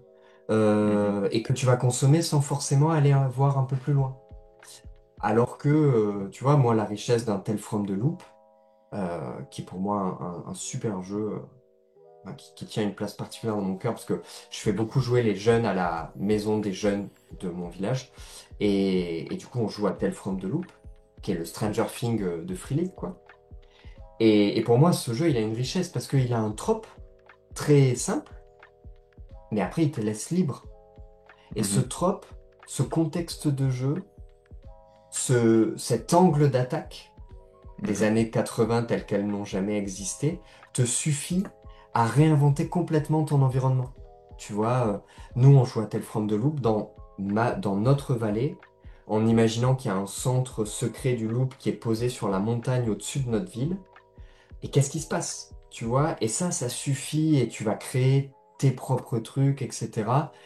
Et enfin voilà, je me suis un peu perdu, mais l'idée c'était que de dire que euh, pour moi, créer comme ça des univers très très riches, très très denses, etc., c'est pas forcément la meilleure chose parce qu'un rôliste, il va avoir envie de jouer à plein de jeux différents. Donc autant que ta proposition, elle soit très ramassée pour que tu sois sûr que la personne qui joue, elle va jouer à ce que tu avais envie qu'elle joue à la base. Tu vois. Et donc typiquement, le jeu que j'écris actuellement, qui s'appelle Sodade, on peut quand même le Oh, nommer, ça me et dit quelque ben, chose. ce jeu-là, j'ai j'avais mille et une idées et j'ai dû les trier en me disant non, non, non. En fait, toutes les idées que j'ai là, elles ne sont, elles ne rentrent pas dans la première feuille A4 que j'ai écrit au tout début du projet. Elles sont comme annexes. Et du coup, c'est pas ça. Ce sera autre chose, peut-être un jour, ou alors ce ne sera jamais. Tu vois, ce sera une bonne idée, mais que j'ai laissé passer parce que vouloir trop en faire, c'est pour moi inonder le lecteur, quoi. Je comprends. J'ai, je vois le temps passer, là, fort. Vas-y. Tu sais, Ouais, éventuellement, mais j'ai trois questions. J'ai trois sous-questions qui me taraudent en lien avec ce qu'on parle présentement. Je vais commencer avec, je vais finir avec la plus facile, là. Je commence avec la première étant, est-ce que, en ce sens, tu as une difficulté avec, par exemple, justement le concept de supplément pour des jeux? Est-ce que tu préfères quand justement un jeu étant un produit complet avec le livre de base et que les suppléments, justement, c'est surtout des éléments qui vont servir à vendre un peu plus ou du moins à concevoir un peu plus de mécaniques qui ne sont pas nécessairement utilisables ou intéressantes à utiliser? Qu'est-ce que ton avis sur la question? ouais, assez simple. Je vais essayer d'être assez bref aussi. Je dirais que un supplément, pour moi, les jeux à supplément, si ce n'est pas du pay to play, c'est OK. Tu vois, il faut que l'entièreté d'un univers expliqué, en fait, ce Mhm, soit dans le livre de base. En fait, si c'est mhm, le livre de base, il faut que dans le livre de base, tu aies tous les secrets du jeu. mhm, Voilà. Et à partir du moment où un jeu ne te donne pas toutes les réponses à toutes les questions que ta lecture soulève, pour moi, c'est un jeu qui a raté l'organisation de sa gamme. Tu vois, il faut que tout soit dans le livre de base. Sinon, ça s'appelle pas livre de base, ça s'appelle tome 1, et puis tu sais que tu n'auras pas la fin à la fin de la lecture, quoi, tu vois. Voilà. Par contre, des suppléments, si c'est des suppléments pour proposer des cadres de jeu supplémentaires, pour proposer d'autres aspects de ton jeu, tu vois, un supplément qui va prendre ton univers, mais qui va le mettre un peu plus sombre, qui va le mettre ailleurs, qui va introduire une nouvelle faction, qui va apporter des Mhm. nouvelles mécaniques de jeu, mais qui ne sont pas indispensables, ça va peut-être rallonger aussi la durée de vie de ton jeu, parce que ça va faire parler de ton jeu un peu plus longtemps, et ben Mhm. ça, c'est carrément OK, tu vois. Mhm. Et c'est pour ça qu'actuellement, tu vois, euh, sont en cours d'écriture deux suppléments pour Voltige. Un par mes soins, euh, et un que j'ai confié l'écriture d'un second supplément à quelqu'un d'autre pour justement apporter une autre vision de l'univers de Voltige. Voilà. Et du coup, ce sera deux suppléments qui ne proposeront aucune règle supplémentaire, mais qui proposeront des cadres prêts à jouer dans Mhm. l'univers de Voltige. Mhm. Oui, je comprends. Je comprends très bien. Euh, Parce que oui, justement, ben en fait, ça faisait partie de mes potentielles questions que je pouvais piger, mais je l'ai pas eu, mais je vais quand même prendre le temps de revenir dessus parce qu'on est sur le sujet, parce que dans Voltige présentement, puis ça c'est quelque chose que je trouve vraiment intéressant parce que c'est pas du tout popularisé en francophonie, mais toi tu le fais et ça j'apprécie ça énormément parce que c'est un format que je trouve vraiment plaisant, mais tu proposes des pliants au Voltige. Tu as Ah des oui. espèces de petits suppléments dépliants. Et ça, c'est vraiment chouette parce que c'est, selon moi, une des meilleures formes en soi, je trouve, de supplément pour un jeu parce que c'est tellement petit, c'est tellement peu impliquant, c'est tellement peu demandant, mais que ça peut tellement contenir en même temps, en peu de temps ou en peu de mots, une quantité assez incroyable d'informations que je trouvais que c'était vraiment très pertinent dans le contexte d'un jeu. Puis je trouve que Voltige aussi s'y porte très bien. Et juste pour savoir, dans ce contexte-là, est-ce que toi, l'idée des dépliants, puisque c'est pas vraiment quelque chose qui est justement très popularisé en francophonie, est-ce que ça t'est venu parce que c'était quelque chose que tu trouvais tout simplement logique à faire ou parce que justement il y a des trames comme, je pense à des gammes comme par exemple Mothership le fait beaucoup. Mothership a énormément de suppléments qui sont des dépliants. Est-ce qu'il y a des jeux comme ça qui t'ont inspiré pour ce type de produit-là? Typiquement, je dirais, je crois quasi exclusivement des jeux OSR, puisque je dirais Mothership, Cloud Empress Oui. Oh mon Dieu, oui. et Moss Ritter, Oui. qui sont trois jeux qui utilisaient ce que moi j'appelle des pamphlets, mais effectivement c'est des dépliants, trois volets, voilà. Mhm. Euh, c'est vrai qu'en France on le fait pas du tout. Moi j'aimerais le faire plus. C'est quelque chose que j'essaie de faire depuis le mois de mai, non, un peu avant même, avril avec Voltige. C'est que du coup sort pour Voltige un gratuit tous les mois que j'ai appelé les Gazettes de la Mer Azur. En fait, ce que j'aime bien avec ces pamphlets, pour Voltige en tout cas, c'est qu'il y avait ce côté tract. Et dans Voltige, on va jouer des résistants, donc on va jouer des personnes qui vont tracter, tu vois, qui vont euh, distribuer des tracts sur la place d'un marché alors qu'il y a les soldats du régime qui sont en train de patrouiller et puis toi tu distribues des tracts en disant demain soir dans la cave de Marco, venez on prépare le prochain déraillement du Mhm. train, enfin tu vois il y a un peu ce truc-là et donc je trouvais que l'esthétique de l'objet physique collait bien avec la proposition d'univers. Et aussi, j'aimais bien, j'adore les pamphlets de Claude Impress, j'adore les pamphlets de Mothership, je m'en suis beaucoup inspiré, et je trouve que c'est un vrai défi de faire tenir une proposition dans ces 3 pages. Oui. Parce qu'il faut, chaque mot, c'est presque comme un exercice de style, comme une nouvelle. Chaque mot doit être choisi parce que euh, tu as une place très limitée, quoi. Tu vois? Mhm. Et du coup, voilà, il faut que tout tienne là-dedans, et donc tu choisis tes mots pour que ce soit hyper pertinent. Donc c'est une nouvelle étape de game design, tu vois, quand tu as écrit ton livre de base, faire tenir quelque chose, un cadre de jeu entier sur 3 pages, ça vient un peu réinventer. ta manière de repenser ton jeu, donc je trouve ça assez cool. Et c'est quelque chose que j'aimerais beaucoup faire dans Sodad, mon prochain jeu, quoi. Tu vois, avoir Mhm. propositions très Des, liftées comme ça. Oui, ben je suis absolument d'accord avec tout ce que tu viens de dire.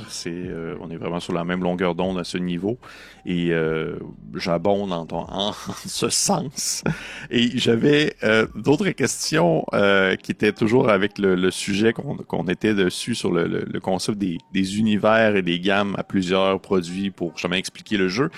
Je suis juste curieux en fait parce que c'est vraiment plus par curiosité personnelle. Est-ce que tu avais déjà jeté un coup d'œil au jeu des Genesis? Oui, je l'ai même lu dans plus que dans les grandes lignes, quoi. Ouais, ouais, j'ai lu plutôt la partie, enfin non, j'ai lu le Catharsis System. J'ai plus lu l'aspect univers. OK. Voilà, l'univers m'a pas mal intrigué, passionné, rebuté aussi par moments. Enfin, c'est, ouais. OK.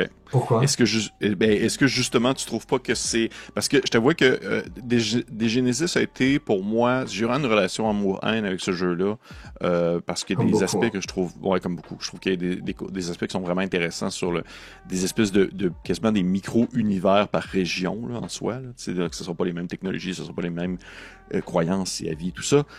Mais c'est comme le jeu qui m'a initié au concept des justement jeux à secret que même le meneur de jeu a pas toutes les informations qu'il doit avoir pour comprendre l'univers dans lequel tu joues si t'as pas les autres suppléments qui vont venir par la suite qui vont dévoiler des nouvelles sections, des nouveaux segments de l'univers en question. Hmm, Et ça, j'ai de la difficulté avec ça. J'ai hmm. beaucoup de difficultés avec ça. On dirait qu'en tant que meneur de jeu, j'aime pas vraiment ça quand justement je suis moi aussi dans les brumes de quelque chose que Ouais, je dois prendre en main. Même si c'est possible de jouer justement tu sais, en espèce de micro-univers où est-ce que tu peux dire toute l'action se passe dans une petite région d'une section du monde des Genesis, il y a quand même l'idée que derrière, je peux pas comme tout comprendre ce que je suis en train d'animer. hmm. Alors, bah, moi, je pense que déjà, te connaissant à travers les actuels plays que tu fais, etc., nos conversations, pour moi, je pense que tu fais partie de la catégorie des meneurs de jeu qui aiment créer les histoires qu'ils font jouer. Et pour moi, actuellement, il y a deux grandes familles, sans aucun jugement hein, de l'une ou de l'autre, mais il y a deux grandes familles de meneurs de jeu et de meneuses de jeu, de MC, on peut dire. C'est ceux qui vont créer leurs histoires, qu'ils vont ensuite Mhm. faire jouer à leurs joueurs, et ceux qui vont consommer des histoires et des univers qui ont été créés, écrites par d'autres. Et je pense que les gens qui font jouer les campagnes du commerce, tu Mhm. vois, n'ont pas forcément, ont moins besoin d'avoir tout compris au moment où ils font jouer le tome 1 de la campagne, tu vois. Parce que le Mhm. tome 1 de la campagne, s'il est bien écrit, c'est un écosystème fermé, où il y a plein de questions qui seront dévoilées plus tard, mais les réponses, elles sont pas décisives à la résolution du premier tome. Et du coup, tu fais jouer le premier tome, et c'est OK, et tu sais répondre avec le premier tome à toutes les questions que les joueurs peuvent se poser. Et puis après, tu as le deuxième tome qui vient un peu rebattre les cartes. Il y a des nouvelles questions et il y a des nouvelles réponses et tu découvres comme ça l'univers au fur et à mesure. L'univers de Symbaroum est pensé comme ça, l'univers de Degenesis est pensé comme ça. Pour moi, c'est des univers qu'au bout d'un moment, je lâche, tu vois, parce que je me dis, ok, bah Symbaroum, je vais y jouer en mode, c'est une grande forêt, je sais d'où vient la forêt et moi, je vais raconter mon histoire. Donc, je me déconnecte du grand plot qui va être dévoilé au fur et à mesure des suppléments pour raconter mon histoire, Mhm. tu vois. Et, et du coup, je pense que les meneurs de jeu qui écrivent, ils ont pas forcément, qui écrivent leur scénario, ils ont pas forcément besoin de tout savoir. Mais ceux qui ont besoin de tout savoir pour faire jouer, je pense que c'est hyper frustrant si t'as Oui, pas toutes les réponses, quoi. définitivement. Mais je t'avouerais que pour mettre une nuance, je me considère comme étant quelqu'un qui aime beaucoup faire jouer justement ses aventures. Sauf Mhm. que, comme j'ai dit tout à l'heure, je suis quelqu'un qui est très qui est très éponge, dans le sens que si je lis quelque chose, je lis un produit, ça va quand même beaucoup m'inspirer. Et je suis un mordu fini de tout ce qui est justement aventure préécrite. J'adore des aventures préécrites, mais souvent, c'est des aventures qui sont très spécifiques à un genre précis. C'est souvent le genre OSR. Les Mm. aventures préécrites du genre OSR vont souvent me convenir parce que elles vont justement définir un univers très précis, très cadré, très limité, mais qui Mm. est complet comme étant l'univers qu'il est. Tu sais, je prends par exemple, ben, tu sais, je sais pas si tu l'avais vu passer, mais j'avais animé, il y a un certain temps pour la chaîne, j'avais animé Halls of the Blood King, dans le fond, là, Secret du roi sanglant. Et tout ça, ça se déroule, c'est un dungeon crawl, ça se déroule dans un lieu clos, fermé. T'as pas besoin de connaître tout ce qui se déroule autour, là, mais ça reste que tout l'important se déroule dans ce petit château-là maudit qui peut se déplacer entre les plans et les univers. Et en mon sens, pour moi, c'est parfait parce que t'as toute la mise en contexte. Le reste, c'est quand même assez sandbox. Tu fais un peu ce que tu veux. Mm. T'as pas une ligne directrice, t'as pas une ligne rouge qui doit te diriger sur ta façon de faire, mais t'as quand même un cadre bien établi. Et ça, je trouve que c'est d'une richesse incroyable. Donc oui, il y a l'aspect de se dire, on dirait, j'aime ça pouvoir prendre un univers en jeu, mais on dirait que quand l'univers me fait la mauvaise blague de me faire un croc en jambe en me disant que il ne dévoile pas tout parce qu'il va y avoir d'autres livres qui vont éventuellement sortir, qui vont en dévoiler plus. Là, je suis comme hey, on dirait que j'ai l'impression de me faire prendre un peu pour un petit idiot, disons-le ainsi. Ouais, ouais, ouais. Puis en plus, il y a vraiment ce truc de... en fait, en plus des Genesis, si je me souviens bien, tous les clans sont dans le livre de base et tous les clans vont être développés au fur et à mesure des suppléments. Tu vois, t'as pas le truc où tu commences avec deux clans dans une région et puis le supplément d'après va te proposer des nouveaux clans. Tu vois, tu pourrais te dire l'écosystème du jeu de base, c'est voilà, ces deux clans qui se confrontent dans cette région et c'est ok, je joue Mhm. avec ça. C'est juste que on te donne 10% de toutes les factions, tous les lieux, Ouais, tous les univers, voilà. Et oui, je trouve ça un peu dommage, quoi. ouais. Un truc qui est une gamme qui est pareille mais différente, pour moi, c'est Septième Mer. Septième Ah Mer, mon je Dieu, trouve que dans oui. le livre de base, il y a, euh, c'est un peu pareil, quoi. Il y a toutes les factions dans le livre de base, et après, chaque supplément va détailler toutes les Ouais. factions. Oh, oui. Et Mais, c'est... mais c'est Ouais, vas-y. différent pour moi parce que Septième Mer, c'est presque pour moi un jeu générique de KPDP. Tu vois, il y a un peu ce truc-là. Alors que Dead Genesis n'est pas un jeu générique de post-apo. Dead Non. Genesis, tu joues à Dead Genesis pour faire Ouais. du Dead Genesis. C'est très très teinté. Ouais. Voilà. Et d'ailleurs, moi, j'ai jamais joué à Dead Genesis parce que je me sens pas capable d'y jouer. Je suis pas assez dark. Je sais, je comprends. Mais vois-tu, moi, c'est pas, je suis pas assez dark, je suis juste pas capable de prendre en main cette affaire-là. Mais, euh, mais oui, je suis vraiment d'accord. Septième mer, ça reste que les termes, les mots, tu sais, les noms des lieux, tu fais, OK, ouais, ça, c'est l'Italie. Ah, ça, c'est Ouais, la voilà. France. Alors que dans des Genesis, ça t'utilise des termes, des mots que t'es juste comme, je peux absolument aucun référent extérieur à ça, je peux pas trouver un équivalent dans le Mm, monde mm, mm. réel par rapport à ça. Fait que je comprends très bien ce que tu veux dire. Et il faut qu'on termine ça éventuellement parce que ça reste, je pense que ça va être un de mes plus longs montées de niveau, là. En même temps, c'est intéressant. Pour vrai, j'adore la conversation, Enzo. C'est super intéressant. J'ai deux questions. On va dire une question qui est plus, deux questions finales. Une question qui conclut un peu le sujet sur lequel on est présentement et ma question finale qui est toujours une question que je prévois d'avance à poser à la personne qui est invitée. La question qui conclut un peu le sujet qu'on a actuellement, tu fais mention, tu as dit, je recule il y a quelques minutes, là, où est-ce que tu mentionnes que les maisons d'édition, justement, vont beaucoup se tourner vers cette habitude-là de vouloir concevoir du temps de jeu et tout ça. Est-ce que tu as l'impression que le public est encore à ce niveau-là? Ou tu as l'impression que, justement, il y a une tangente, un changement qui s'amorce? Des questions. J'aimerais. C'est dur à dire parce que il y a ce que je vois, ce que je crois Mhm. savoir et ce que j'aimerais voir. Il Oui, y a ces trois oh, oui, c'est nuances pas qui du tout. viennent faire Ouais, c'est trois nuances assez importantes, oui. un espèce de cocktail Molotov dans ma tête là. Euh, j'aimerais que les gens soient déjà passés après. Tu Mhm. vois, Je prends un micro-exemple, tu vois, ma bibliothèque de BD, moi je consomme énormément de BD. J'ai très très peu de séries dans ma bibliothèque. J'ai beaucoup de one-shot. Des OK. livres format gros album, tu vois, ou en un tome, à la limite en deux, l'auteur, le scénariste, il a tout dit. Il t'a amené dans un univers, il t'a raconté une histoire, et il a fini avec cette histoire-là. Tu refermes le tome, t'as vécu un truc de ouf, t'as une aventure avec un début et une fin, et tu le ranges.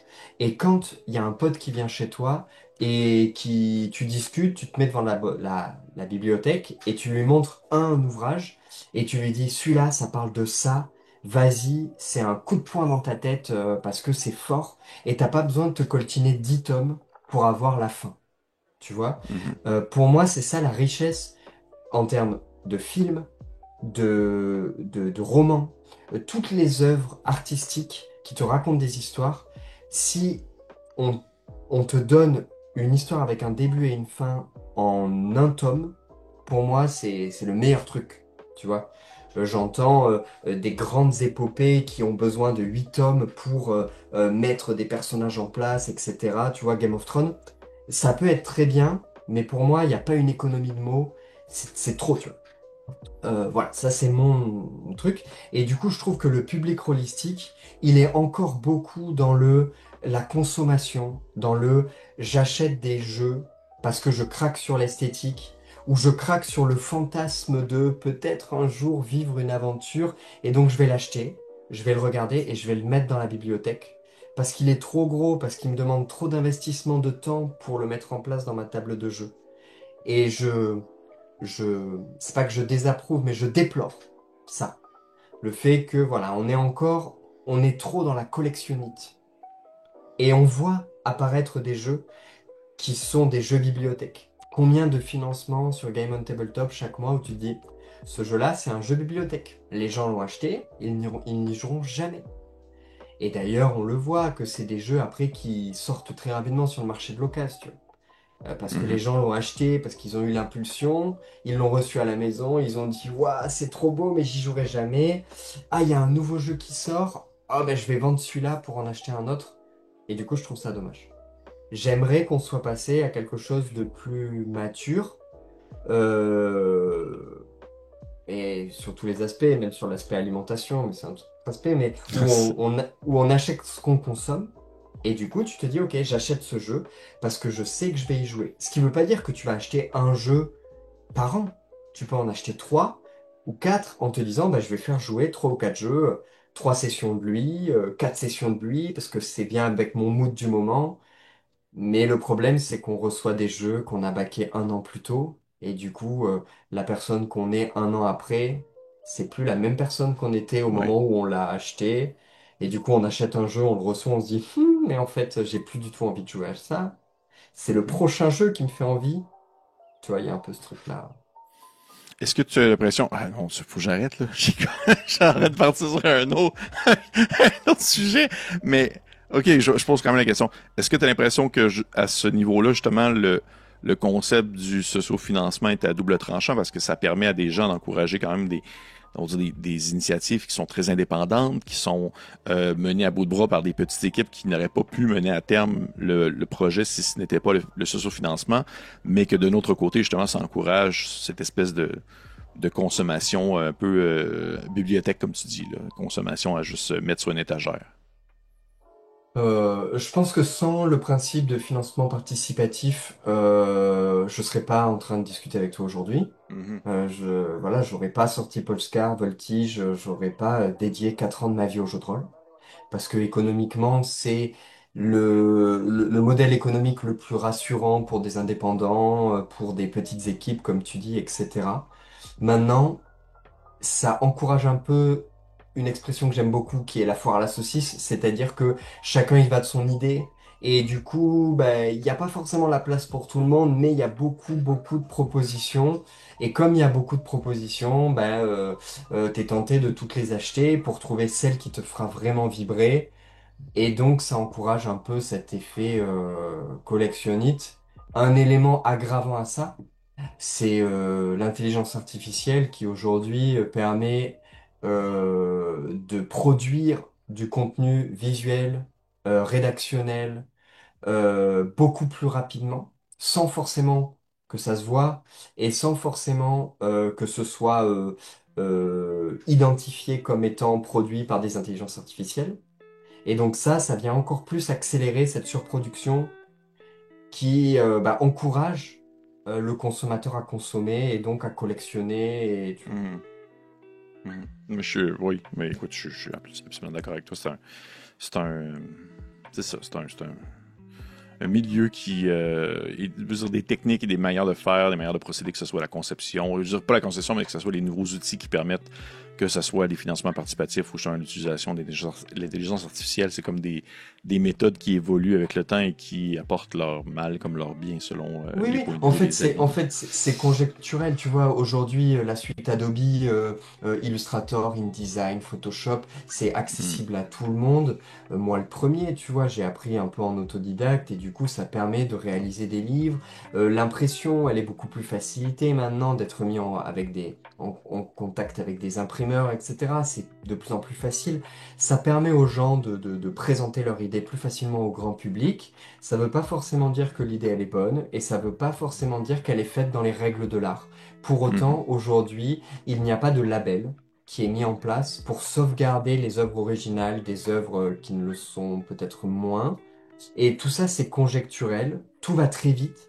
Je ne me fais aucun souci pour que le milieu s'assainisse, pour que les consommateurs trouvent une sorte de maturité, tu vois, et se disent, OK, ce jeu-là, attention, je sens qu'il n'a pas été fait par des humains, donc je vais peut-être moins le consommer.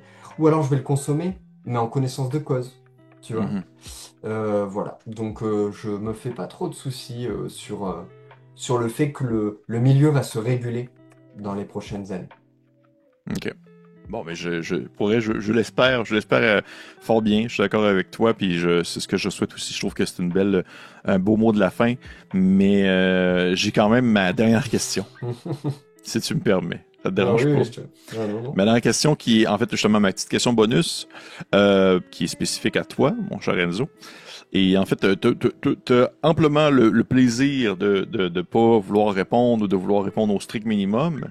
Mais je suis curieux de savoir, pour les gens qui nous écoutent présentement à la maison, qu'est-ce qu'on peut savoir sur ce dad?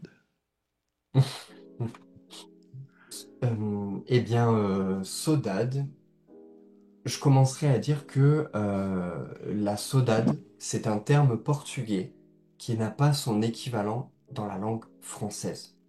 OK. C'est donc un néologisme, on a repris le mot portugais et on l'a francisé. Ce mot, saudade, ça décrit, la définition, c'est un sentiment complexe mêlant mélancolie, nostalgie et espoir. Ça, c'est la saudade. Un exemple concret, tu vas chez ta grand-mère et tu tombes sur un album photo de famille et tu l'ouvres et tu vois en carte postale ou en photo une vieille photo de ton enfance et tu te dis, waouh, ce moment-là que je suis en train de voir en photo, je sais que je l'ai vécu. C'est peut-être un des plus beaux moments de ma vie, mais je sais qu'il est derrière moi et que je le revivrai plus jamais. Et ben là, tu as de la mélancolie parce que tu ne le revivras plus jamais, de la nostalgie parce que tu es content de l'avoir vécu, mais aussi une touche d'espoir parce que tu es sûr que la personne que tu es aujourd'hui, c'est parce qu'elle a vécu ça, cette merveille de moment, qu'elle est devenue la personne qu'elle est aujourd'hui, tu vois. Et bien là, en regardant cette photo, tu viens de vivre une saudade. Pour moi, ce sentiment, il est extrêmement fort. C'est ce qui nous rend le plus humain. C'est ce qui mérite, enfin, c'est ce qui fait que la vie mérite d'être vécue pour vivre des moments comme ça. Ça, c'est la saudade. Et Sodad, c'est le nom de mon prochain jeu. C'est le nom du prochain jeu à sortir aux éditions Dérivantes. Et c'est un jeu de rôle euh, qui se rangerait plutôt dans la catégorie des post-apo, puisque on va jouer dans un contexte où l'humanité a connu un effondrement. je déteste le mot post-apo, donc je n'aime pas qu'il soit rangé dans cette catégorie. Pour moi, c'est plutôt, bon, c'est un jeu post-apo, admettons, il y a eu un effondrement et l'humanité y a survécu et s'est reconstruite, mais c'est un jeu plutôt de reconstruction très optimiste et coloré, dans lequel, en gros, le plot, c'est le monde d'avant, c'est-à-dire notre monde, hein, a été englouti par une montée des eaux globalisée, qu'on a appelée la crue tout simplement. Il y a eu une montée des eaux globalisée, extrêmement rapide, peut-être surnaturelle, avec un gros point d'interrogation. On n'en connaît pas vraiment l'origine de cette crue. Mais l'humanité il y a une grande partie de l'humanité qui a dû fuir vers ce que l'on appelle les terres sèches, qui sont ces derniers bouts de continents émergés qui ont échappé à la crue, la cime des montagnes, etc. Ça, c'est pas détaillé dans le bouquin, on va pas jouer ces gens-là. Nous, on va jouer ceux qui sont restés. Le papy, la mamie, les enfants qui étaient trop attachés à leur quartier pour partir vers une quelconque enclave fortifiée aux confins de l'Europe. On va jouer ces gens qui, face à la crue, sont montés sur le toit des immeubles, sont montés au sommet de grandes tours qui ont été construites par les grands philanthropes de l'époque pour servir de refuge à l'humanité et qui sont restés là, qui ont vu leur ville natale engloutie. On joue plusieurs dizaines d'années après la crue et on va jouer ces gens et plus particulièrement donc ces petites communautés de survivantes, hein, de survivants qui disent le monde d'avant a disparu, tant mieux, il était injuste, liberticide, inégalitaire, profondément fasciste, hein, je ne vais pas vous décrire notre monde actuel, mais on est là-dedans. Et ben tant mieux, la crue, elle nous a donné l'opportunité de recréer des petites sociétés, des petites communautés sur le toit des immeubles, justes, éthiques, résilientes, solidaires, etc. Donc c'est plutôt un post-apo très coloré. Et nous, particulièrement dans cet univers-là, on va jouer des scaphandriers, des plongeurs qui vont plonger dans les ruines du monde d'avant, dans leurs anciens quartiers inondés, etc. Non pas pour récupérer des balles, des armes, des boîtes de conserve comme on pourrait le faire dans d'autres jeux post-apo, mais pour récupérer des souvenirs. Puisque quand la crue elle a englouti le monde, les gens, elle a aussi lessivé la mémoire des gens. Les gens ont perdu beaucoup de leurs souvenirs. Et donc les scaphandriers vont plonger pour remonter à la surface des souvenirs, pour faire vivre aux gens des saudades, pour leur reconstituer leur mémoire. C'est ça qu'on joue dans Sodade. C'est une très belle présentation. Merci. Merci. On n'en dit pas trop, mais j'aime la prémisse. Je fais comme, j'essaie de faire semblant comme si je connaissais pas ça déjà un peu. Mais Mais voilà, donc du coup, c'est un jeu qui va sortir, je pense, premier trimestre 2026. C'est un jeu sur lequel je travaille depuis un an. C'est un jeu qui vient tirer quand même ses influences de l'OSR mhm, euh, euh, dans la manière que des mécaniques très épurées ont de raconter des histoires, quoi. Voilà, c'est un jeu qui met quand même beaucoup en avant le côté plongée. On va plutôt être sur un jeu d'exploration, mais mhm, où l'explorateur, l'aventurier que tu vas être, si tenté, il va être contraint par une exploration quasi exclusivement aquatique. Tu vas pas passer toute ta vie sous l'eau, je vous rassure, hein, tu vas avoir aussi toute la vie aérienne dans les hauteurs, etc. Mais voilà, tout le côté dungeon crawl, il va se passer sous l'eau, parce que je trouve que la contrainte de l'eau, elle est forte en termes de game design. Et puis, de toute façon, l'eau, c'est la ligne éditoriale des éditions Dérivante, avec la glace dans Polescar, la mer Azur dans Voltige, mhm. là, la crue dans Sodade, voilà, c'était l'idée. Et voilà, et je voulais aborder l'effondrement de notre civilisation d'un point de vue hyper solaire, Mhm. hyper coloré, hyper optimiste. Tu vas être dans un environnement où tu vas croiser des gens usés, égratignés, cabossés. C'est des gens qui ont vécu l'effondrement de notre civilisation, mais qui sont profondément heureux parce qu'ils trouvent le monde qu'ils ont construit au bout de leurs bras en se retroussant leurs manches beaucoup plus juste. C'est un peu l'idée de ce jeu-là. Donc certains disent que c'est un jeu solarpunk. D'autres disent que c'est un jeu éco-punk parce qu'on va renouer avec le vivant.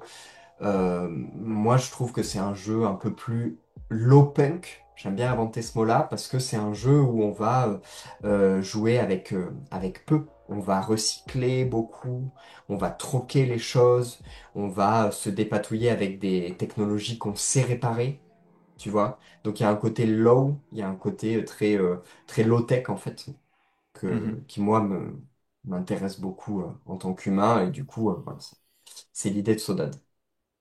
Parfait. Merci beaucoup. Merci Enzo. Merci Enzo. Merci à toi. Écoute, j'ai apprécié ça. Donc, les gens, vous savez maintenant à quoi vous attendre. À quoi vous attendre. Donc, assurément en reparler éventuellement sur la chaîne. C'est dans mes projets, dans mes plans. Ça date à venir en 2026. Et aussi également, ben merci Enzo pour ce plus long montée de niveau officiellement. Après Désolé. 54. Non, non, au contraire, arrête. Si j'avais pu, j'aurais fait te fait ça encore plus longtemps. C'était vraiment super intéressant. Est-ce que tu as apprécié ton expérience? Ouais, ouais, j'ai apprécié. J'espère que ce sera. Bah, j'ai apprécié parce que j'apprécie beaucoup les conversations avec toi. J'espère que ce sera Oh, t'es fin. intéressant et didactique, ou je sais pas didactique, mais que les gens auront appris des choses. Ou Oui, tu vois que. oui, ben, je suis persuadé que oui, pour vrai. Je suis persuadé que oui. Ce que j'aime beaucoup avec les montées de niveau, c'est que à chaque fois, comme je te l'ai dit un peu en entrée de jeu, même avant qu'on enregistre, tu sais, j'ai souvent des invités qui sont très spécifiques à des points très précis, des sujets très précis. Puis j'aime ça quand justement je fais un montée de niveau, puis après ça, on me revient selon justement le type de client visé par le montée de niveau en question, puis on me dit, hey, ça c'était vraiment intéressant parce que c'est sûr, j'en ai dans le lot. J'ai des personnes qui écoutent les montées de niveau puis qui apprécient justement les échanges comme ça avec quelqu'un qui est dans la conception et tout ça. Puis moi, pour ma part, j'adore ça. Donc, merci à toi. Merci aux gens qui nous écoutent. Et avant de conclure, est-ce que tu peux nous dire un peu où est-ce qu'on peut trouver, en fait, les éditions dérivantes? Où est-ce qu'on peut trouver les produits des éditions dérivantes?